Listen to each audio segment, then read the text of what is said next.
Баршаға сәлем, қымбатты тыңдарман, ресми ақпараттарды әрдайым біріншілерден болып біліңіз келсе, арнамызға жазылып, лайк түймесін баса кетіңіз. Лайк басқан қолыңыз қабатулы қабырғасын ұстауды нәсіп етсін. Ендеше мен бастадым. Жақында ғана олда болған жұлдызды жұп Райым мен Ерке Есмахан баласына қандай есім бергені белгілі болды деп хабарлайды Казневс.kz.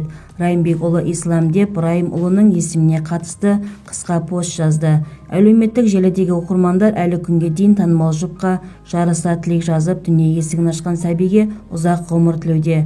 Бауы берік болсын, анасына да, баласына да денсаулық тілейміз. Осы жылдың жақсы жаңалықтары өздерің, бәрі жақсы болсын. Ерке қызымызға күш-қуат берсін. Естеріңізге салсақ, Райым мен Ерке Есмахан некелерін биыл 4 сәуірде ораза кезінде Түркістан ауданының Ақат бөлімінде тіркеген еді.